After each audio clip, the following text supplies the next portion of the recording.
جو دوسرے بورڈ نئے قائم کیے گئے تھے ان کو بھی کچھ ریلیف دی گئی ہے. ہمیں اس ریلیف پر بھی اعتراض نہیں ہے. وہاں بھی بچے ہی پڑھتے ہیں, وہاں بھی یہی علوم پڑھائے جاتے ہیں, ہر چند کہ وہ بورڈ جائز نہیں ہیں اور وہ کسی ایکٹ کے تحت نہیں آ رہے تھے.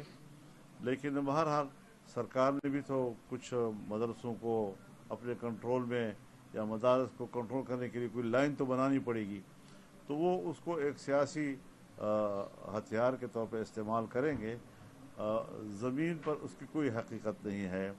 18,000 اتنی بڑی تعداد ہے, جس طرح میں یہ کہہ دوں کہ اس کمرے میں 18,000 لوگ بیٹھے ہوئے ہیں, بالکل اسی طرح کی گفتگو ہے. تو یہ چیزیں جو ہے ڈمی قسم کی لسٹیں بنا کے, ڈمی قسم کے رجسٹریشنز کر کے پھر کہنا کہ یہ بورڈ ہے, اور اس کا جو ڈائریکٹر جنرل ہے میرے خیال میں وہ بھی ایک فوجی ہے, جن کو ان کی بہترین خدمات کی بنیاد پر کچھ میرے خیال میں اس کو ترقی بھی دے دی گئی ہے. تو یہ چیزیں جو ہیں یہ ہمارے ہاں اب مسئلہ بنیادی یہ نہیں ہے, مرکز میں معاملہ حل ہو گیا ہے. اب بات ہے صوبوں میں قانون سازی کی. تو صوبوں کی قانون سازی میں کیوں تاخیر کی جا رہی ہے؟ صوبائی حکومتیں فوری طور پر اس بل کو من عن اپنے صوبوں سے, صوبائی اسمبلیوں سے پاس کرائیں. یہ ان کی ذمہ داری بنتی ہے, ان کی ڈیوٹی بنتی ہے, کیونکہ وفاق میں ایک قانون بن جانے کے بعد جس کا اطلاق پورے ملک پر ہوگا, وہ ظاہر ہے کہ صوبوں کو اس پہ قانون سازی کی جو ذمہ داری ہے وہ پوری کرنی پڑتی ہے. تو اس میں مزید کسی لہت و لعل کا مظاہرہ نہیں ہونا چاہیے, اور ہم تنازعات سے نکلنا چاہتے ہیں.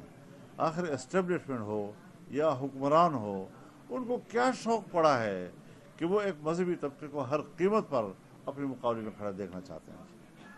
کیوں ان سے پنگا ہر وقت لینا چاہتے ہیں؟ کیوں ان سے تصادم کا راستہ لینا چاہتے ہیں؟ یہ معاشرے کے لوگ ہیں, اور دینی مدرسہ ملک کے اندر رچا بسا ہوا ایک ایسا ادارہ ہے کہ جس کے ساتھ چلنے کے بغیر کوئی راستہ نہیں ہے. مدارس اپنے نظام تعلیم میں کسی طریقے سے سرکاری مداخلت کو تسلیم نہیں کرتے اور نہ کریں گے.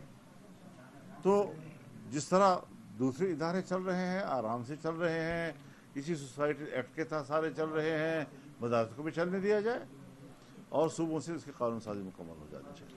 بہت شکریہ جی. لیکن خالد مقبول صدیقی صاحب نے حالیہ ایک انٹرویو میں اس بات کا ذکر کیا ہے کہ مدارس رجسٹریشن بل کے حوالے سے مولانا صاحب کے ہاتھ اب تک کچھ نہیں آیا اور تمام تر معاملات جو ہے وہ کہیں اور ہیں. تو واقعی اس میں حقیقت ہے؟ خالد مقبول صاحب میرے بہت اچھے پیارے ساتھی ہیں, میں اس کی بہت قدر کرتا ہوں, بہت احترام کرتا ہوں, لیکن حضرت اس نے بھی میرے پاس میرے گھر آ کر اس ایکٹ کو سمجھنے کی کوشش کی ہے.